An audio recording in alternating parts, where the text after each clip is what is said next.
Hi, hello! Alam niyo ba ng mga clips na to ay ilang months na ang nakalipas bago ko i-edit.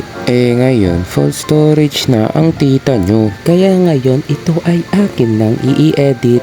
Bow. Joke.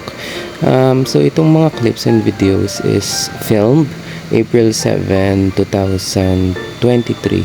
And anong day na ngayon, ante? November 10. Di ba? Angas. Mga birthday clips ko to, and unang business, sinurprise nila ako sa McDo, and sabi nila ang lungkot ko daw, pero totoo, sobrang overwhelmed lang ako kasi never ko pang naranasan ma-surprise as a simple person with a simple life.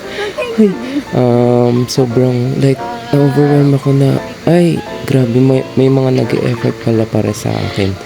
Anyways, kinabukasan, yung family ko naman yung nag-surprise sa akin kasi may ginawa silang kasalanan. Joke. I'm a simple person nga naman, so simpleng get together lang and cake and handa. Sobrang happy na ako.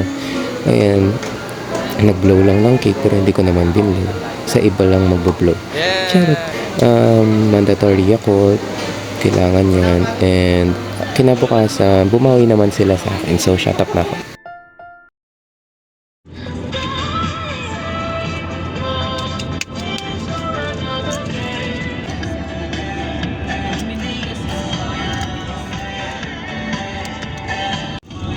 Before you love me, live before you love me.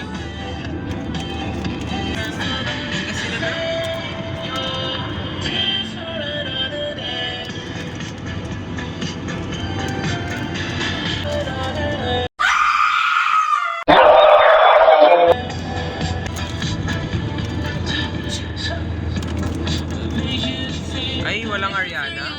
Wala si Ariana.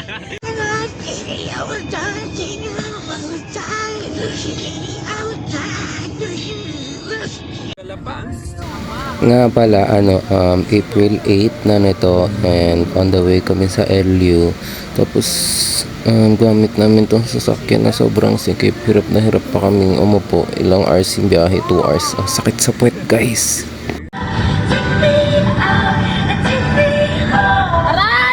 Ay, ang ganda na ng music eh.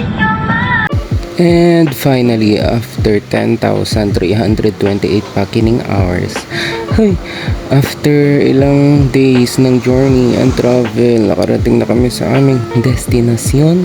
And dito kami sa San Fernando, Pampanga.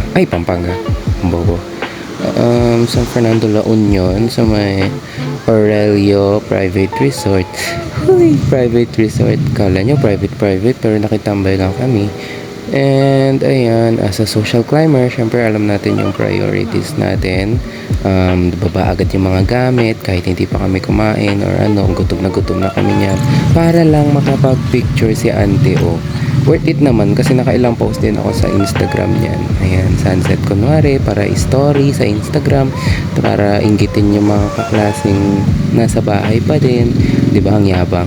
Ayan, tapos may mga jet ski kunwari. Syempre social climber tayo, alam natin yung mga ipopost sa IG at hindi. Syempre ipopost lang natin yung mga maangas. Ayan, yan si Ante O. Yan lang ang afford sa LU, 30 pesos na taho. Ayan, upo-upo pa kunwari para aesthetic. Tapos ang tapang kasi naka white pants, tapos ginaganyan. Well, worth it naman, guys. Tapos pa bear brand pa. Sana hindi lang bear brand yung nasa mat. Charot. Sana Lord hindi makita to ng pamilya ko. Anyways, ayan na, picture mandatory. As a self-proclaimed social climber, kailangan meron tayong mga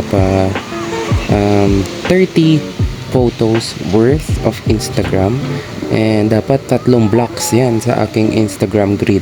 Ayan, nakakainis mag-picture dito kasi ang dami nadaan. Sampalin ko mukha mo. Charot. Nakakainis kasi, like, syempre gusto mo mag-aesthetic. Pambihira, huwag yung gagawin dito, guys. Ang daming tao. Ayan, may aso pa. Well, ang cute na itong aso na to.